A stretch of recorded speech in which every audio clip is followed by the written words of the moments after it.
Hello, I am so excited to be your instructor for research methods this semester. In this video, I just want to use it as a welcome to the class and give you a little bit of background on myself, who I am and where I'm coming from, and also just give you an overview of how I've constructed the class, how I've set it up, and how I think that's going to support your success this semester. So my name is Eric Van Holm. Until a few months ago, I was a professor in the Department of Political Science at the University of New Orleans. But I no longer am. I resigned over the summer. I decided that my career needed to go in a different direction. I've moved from Louisiana to California, where I was raised, so that I could live closer to my family. I've taken a job in the state service for California in the Department of Justice, where I use data and research in my job every day. And so I am no longer an assistant professor at the University of New Orleans. That's still sort of odd to me. So what am I still doing here? The Department of Political Science agreed that I could keep on teaching these classes, the classes that I had agreed to teach in the fall.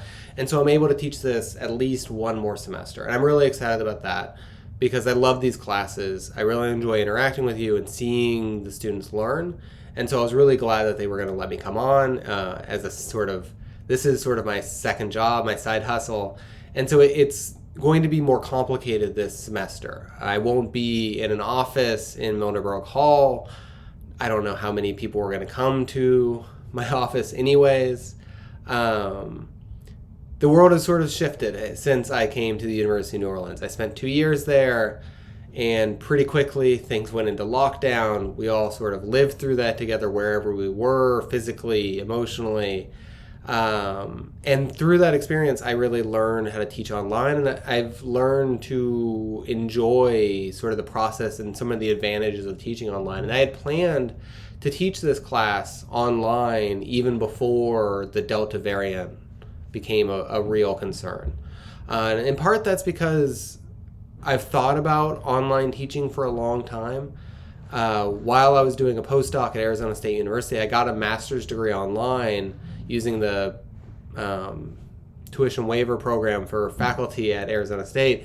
That's sort of an aside, but I did it in part because I wanted to see what people were doing when they were teaching online. How are they presenting the material? How are they constructing these classes? What would support learning? And the best way to learn that is to do it yourself and to throw yourself into that kind of class and figure out, what am I engaging with? What am I not engaging with?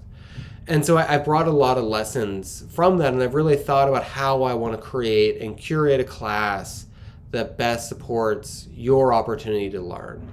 And so everything I've done in this semester, and a lot of this I worked on and honed in the fall last year, it's all intentional for you to have the best experience and to gain the most from this class. This class can be difficult. The material is using foreign terms that are going to be uncomfortable. It's going to be using them in a really specific way, in different ways than you might use them in everyday conversation. A lot of the concepts aren't going to be things that you're going to use every day unless you're doing research. In the same way that a class on criminal justice is going to be engaging with issues that you see every day and you see in the news, a lot of the things we're going to talk about are a little bit more distant from that. They're not going to be as easily approachable. And in the second half of the class, we're going to be speaking an entirely new language. We're going to be learning how to do computer programming and doing data analysis in a software program, which can be complicated and a little bit overwhelming. And I've gone through those challenges in teaching this class before, and what I've done is try to construct a class that is as approachable as possible. And so the textbook for the class, it's free, it's available online, and it was written by me.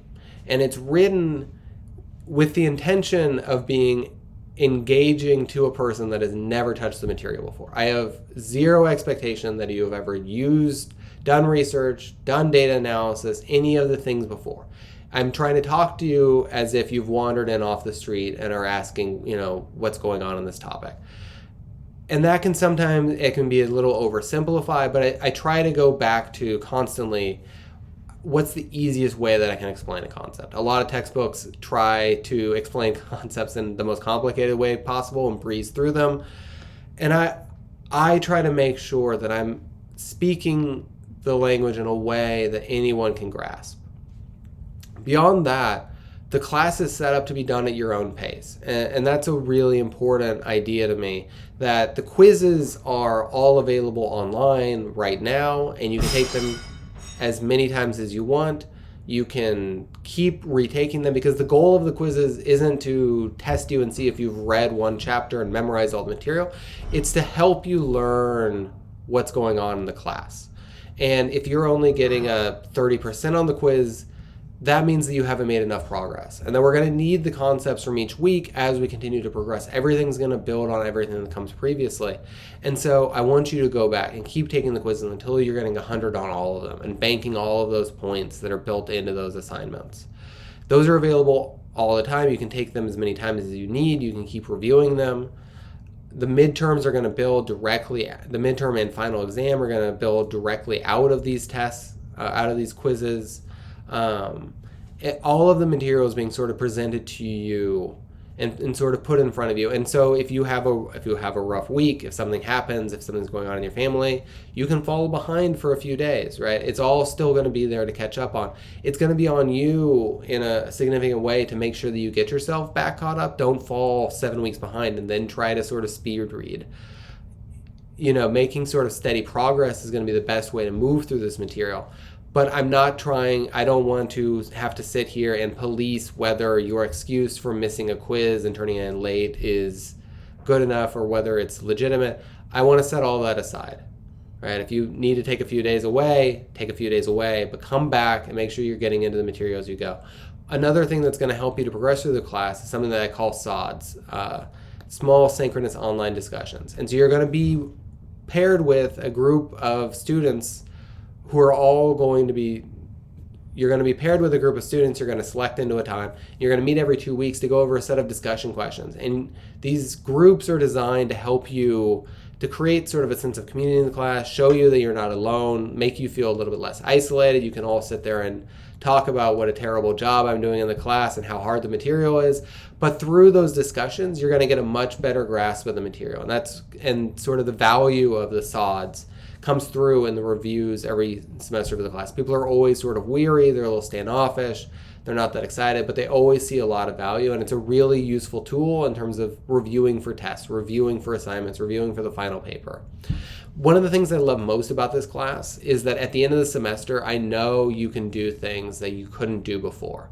If I was teaching a class on U.S. politics and you write a final paper about marijuana policy, I don't want to sort of besmirch anyone's class or besmirch any of the students, but the final paper you produce might be the same thing you could have done at the beginning. You're just running through the arguments of a topic, and maybe you've engaged with the topic before. It's something you care about. And that's not to sort of be concerned about that, right? But in this class, your final paper is something you can't do right now. You can't write in R and produce the type of analysis you're going to do. You can't use the terms because you've never been introduced to them. You can't produce the type of paper you're going to. And the incredible thing is, in 4 to 5 months when this class is over, you're going to do it. And I'm going to see it on paper that you have done the stuff. You have learned the material. You have actually grasped this really hard concept that right now is going to seem overwhelming. And it's an incredible feeling to me. I really enjoy reading the final papers and seeing how much progress all of you made. And so I'm always really excited at the beginning of the semester and to see where you go and the progress you're going to make. And so try to sort of, in these first few weeks, get your feet under you, start to make progress. We're going to move really fast. We're going to go really far in this class. But know that everything is sort of constructed to make the path as clear and straightforward as possible.